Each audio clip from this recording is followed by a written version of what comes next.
தொழுகையில் அலட்சியம் வருவது.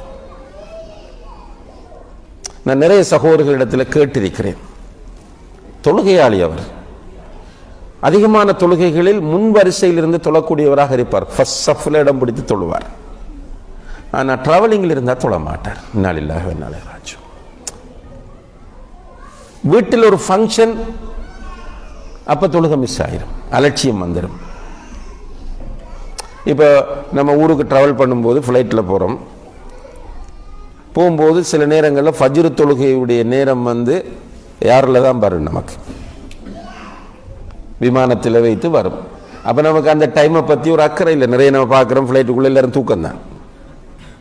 ஏதோ ஒரு கெஸ்ட் பண்ணியாவது நம்ம ஒரு டைமுக்கு தொழணுமா இல்லையா?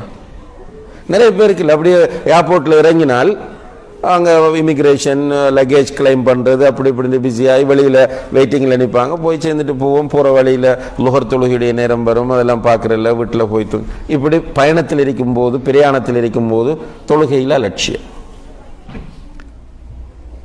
சிலரை நம்ம பார்க்குறோம், மாஷா அல்லாஹ், நல்ல தொழுகையாளிகள். வீட்டில் அவர்களுடைய வீட்டில் ஒரு ஃபங்க்ஷன் என்று வந்தால் தொழுகையில் அலட்சியம். இப்போ வீட்டில் நிக்கா வலிமா, அப்போ அங்கே சாப்பாட்டு ஏற்பாடுகள் நடக்கும், மண்டபத்தில் நடக்கும். இவர் ஏழியாக போக வேண்டிய ஒரு சூழ்நிலை வரும். அங்கே போய் லோருக்கு முன்னாடி மண்டபத்துக்கு போயிடுவார். போன வார கெஸ்ட்டுகளை வரவேற்கணும், அப்படி இப்படின்ட்டு போயிட்டு இருக்கும். இதுக்காக ஜம்மு செய்யலாமா? இதுக்கு அனுமதி இருக்கா? கெஸ்ட்டை வரவேற்கிறதுக்காக ஜம்முன்னு ஒன்று இருக்கா? கிடையாது. அவர் ஜம்மு தாஹீர் தான் பண்ணுறார். என்னது? அசரோடு சேர்த்து லோகரை சொல்கிறார். சில நிக்காகுகள் நடக்குது மகரிப் டைமில். அவருக்கு மகரிப் கிடையாது, இஷாவோட ஜம்மு பண்ணுவார். இது ஒரு சிலர், இவங்க கொஞ்சம் பரவாயில்லைன்ற நிலையில் உள்ளவர்கள். ஆனால் இந்த இதில் ஒரு பெரிய குரூப் பேருக்கு ஜம்மும் கிடையாது, வக்தும் கிடையாது. இதையும் தாண்டி ஒரு கவலையான காட்சி என்ன தெரியுமா? சுப்ஹானல்லாஹ், இந்த தொழுகையில் காணப்படக்கூடிய அலட்சியம். ஊர்களில் சில பப்ளிக் ப்ரோக்ராம் நடக்கும், மார்க்க ப்ரோக்ராம். இந்த மார்க்க நிகழ்ச்சிகளில் போய் ரோட்டில் நின்று அப்படி சைக்கிள் இருந்த மாதிரி அல்லது சேரில் உட்கார்ந்து பேன கேட்குறாங்க.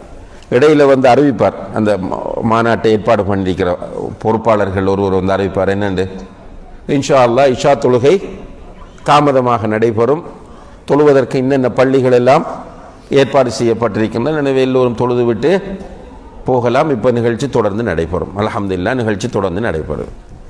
நிகழ்ச்சி முடிகிற நேரத்தில் இப்போ ஒரு புதிய ஒரு சிஸ்டம் பல இருக்கிறான், நன்றி உரையை வேலியா பண்ணுறது. ஏன் நன்றி உரை என்று அறிவிச்ச உடனே கலைஞ்சிடுவாங்க. இல்லை, கஃபாரத்துல் மஜ்லிஸும் இல்லாமல் கலைந்து விடுவார்கள். நன்றி உரைக்கு வார வரைக்கும் காமன் சென்ஸ் இருக்கிறதும் இல்லை.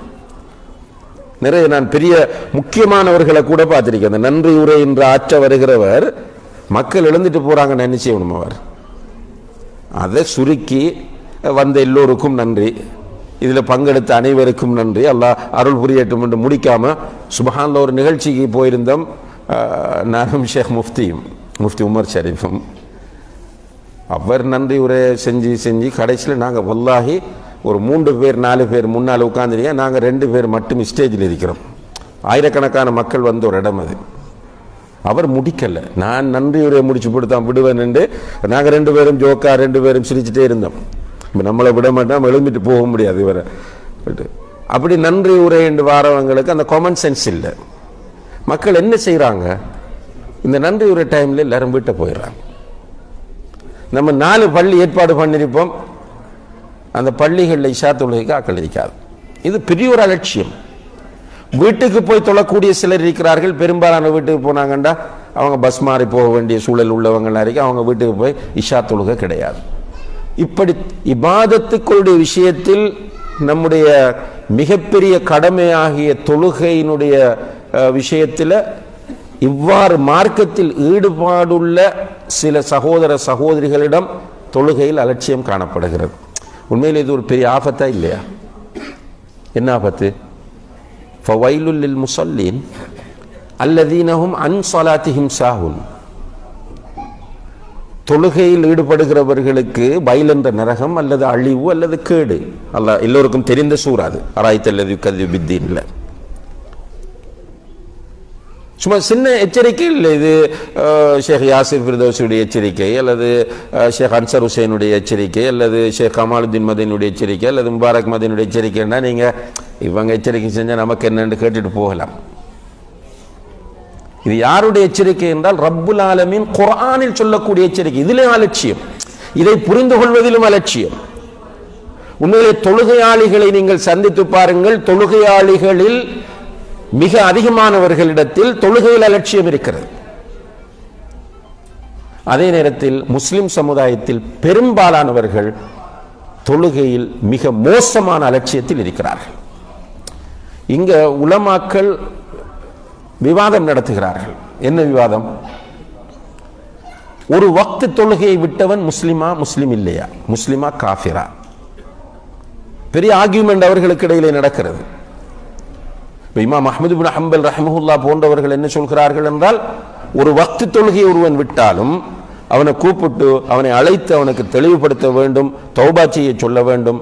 தௌபா செய்யாத பட்சத்தில் அவனுடைய கழுத்தை வெட்ட வேண்டும். சுப்ஹானல்லாஹ். இமாம் அஹ்மது பின் ஹம்பல் தெளிவாக சொன்ன செய்தி.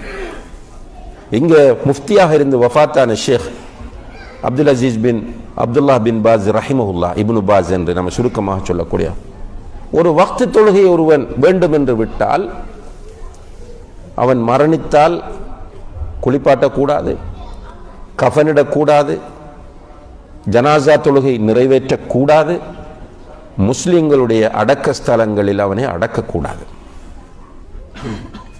அவன் உயிரோடு இருந்தால் அவனையும் தொழக்கூடிய அவனுடைய மனைவியும் சேர்ந்து வாழ விடக்கூடாது. நிக்காஹ் பாத்தில். அவருடைய ஃபத்வா தெளிவா இருக்கு. ஒன்று ரெண்டு இடத்துல இல்லை, அவர்களுடைய எல்லா கிட்டத்தட்ட எல்லா புக்குகளையும் அந்த ஃபத்வா இருக்கும். அந்த அளவுக்கு அந்த ஃபத்வா ஃபேமஸான ஃபத்வா. மனைவி தொழுகிறாள், கணவன் தொழவில்லை என்றால் ரெண்டு பேரும் பிரிகிறாங்க. ஏன்? அவன் முஸ்லீம் இல்லை, தொழாதவன், காஃபிர். தொழாத ஒருவன் அறுக்கிற பிராணியை சாப்பிடக்கூடாது. தொழாதவன் அறுக்கிற பிராணியை சாப்பிட, அவன் முஸ்லீம் என்று அவனுக்கு பேர் வச்சிருக்கலாம், பிரச்சனை இல்லை. இது ஷேக் பாஸ் ரஹ்மத்துல்லாஹி அவர்களுடைய ஃபத்வா. ஒரு தந்தை, தொழக்கூடிய தந்தை வஃபாத்தாகிறார், மகன் தொழுவதில்லை என்று சொன்னால் தந்தையுடைய சொத்திலிருந்து மகனுக்கு பங்கு கொடுக்கக்கூடாது என்கிறார். என்றால் அவர் முஸ்லிம், இவன் காஃபிர். இந்த அளவுக்கு ஒரு சீரியஸான மேட்டர் தொழுகையுடைய மேட்டர். இதுல எவ்வளவு பெரிய அலட்சியத்தை பார்க்கிறோம் நம்ம.